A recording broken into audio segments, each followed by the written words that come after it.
I want to talk about the voice of God. What is that? I believe the voice of God is composed of the light and sound. That God communicates to all of us through light and sound.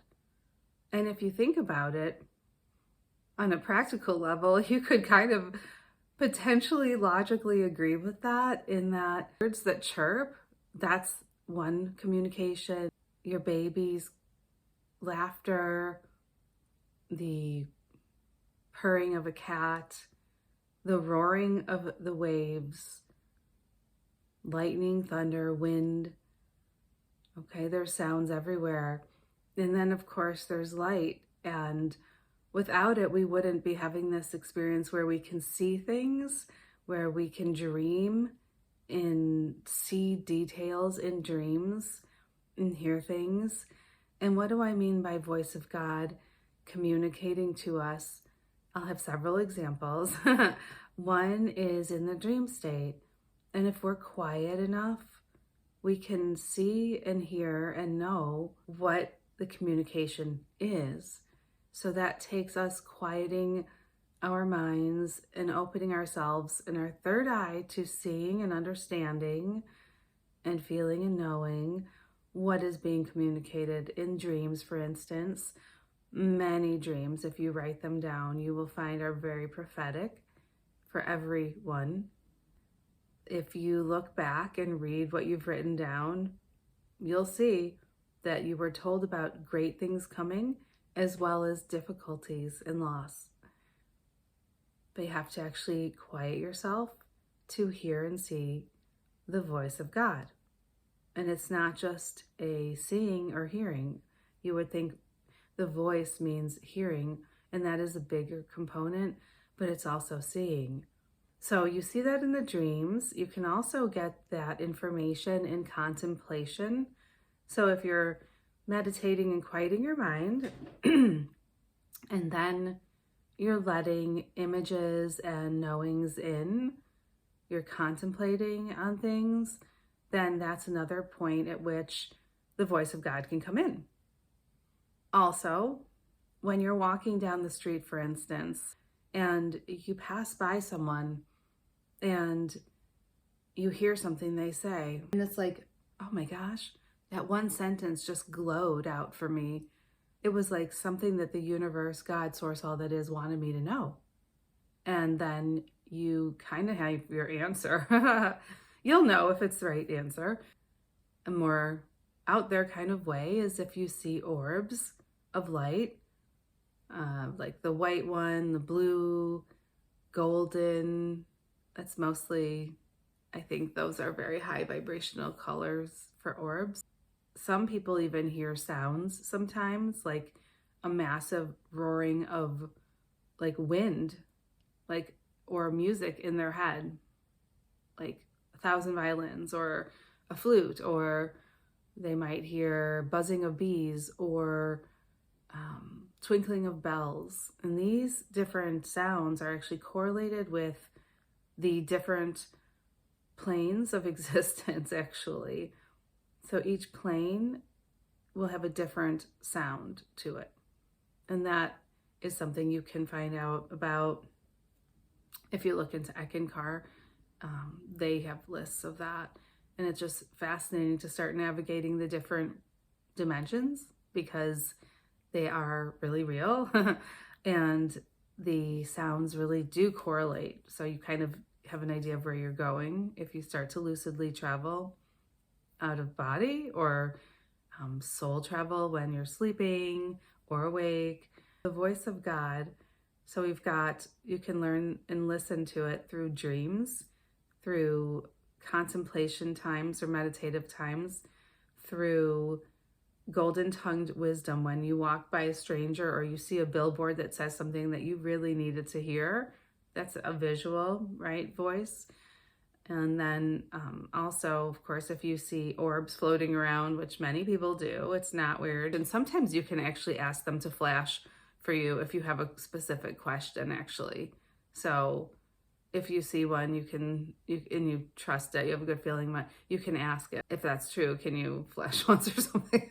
And then the other way that you can hear and see the voice of God is, of course, if you just straight up hear like twinkling of bells, like, things like that, or whatever it is that you hear. Violins, some people have reported hearing a whole symphony and just coming away with the most calm feeling. But really, God is everywhere, and that, I think, is the point of what I'm trying to say here. Bottom line, like leaving the mystical phenomena aside, you're surrounded. You can't miss it. You can't miss Source, God, all that is. God is with you everywhere you go, every second of every day, no matter what you go through. And that tears me up too, because that's a strong connection to be very grateful for. In everything, in literally everything, everywhere, everyone.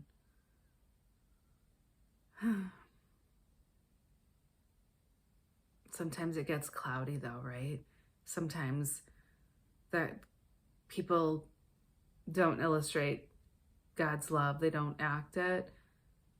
It's more clouded over. But if that's the case, you will find it in nature and with animals.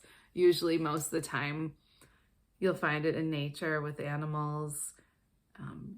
Good music, high-vibed music is something you can put on to connect. And mostly inside of yourself is really where your connection is strongest, because you are always with you. You will never be with someone as much as you will be with yourself for your entire existence, actually. You're with yourself always. And so knowing that voice inside of you when it speaks to you is my number one voice of God choice, because it will speak to you and it will talk to you quietly in a way that's very loving. So if you're not hearing that and you're hearing other things that are like negative or self-condemning or shameful or guilt-laden or whatever negative stuff you carry, and you haven't uprooted all those roots, then know that that's not the voice of God inside of you. The voice of God will be the one that's loving and kind. Okay? You might have had it from a wonderful aunt or grandmother or hopefully mother or whoever, but as a child, so you can recognize that. And if you didn't, then you can pretend what that might have felt like. You can look it up. You can notice it when you see a show where someone is being that, right? So, the voice of God, that's what the title of this is today. Source, all that is. I don't want to offend anyone. People get so touchy. I'm so sorry. I'm not laughing at that, but it's kind of funny because, like, a rose is still a rose, right? Who said that? Someone. Was that like Shakespeare? I don't know. Someone said that. But a rose is still a rose by any other name. And God is still God by any other name. So let's get over the names so that we can unite. Christian, Jew, Hindu, Muslim, like Zoroastrianism, animalism. There's so many isms. Islamism. What else? Taoism, Buddhism. Catholicism? Catholicism. We're all trying to talk to listen to the same, all that is source, entity, being, all that is, Sugmad, Eckankar, whatever, okay? It's still that we're looking for God. I hope you guys got something good out of this and that you enjoy following this channel. I enjoy making these videos.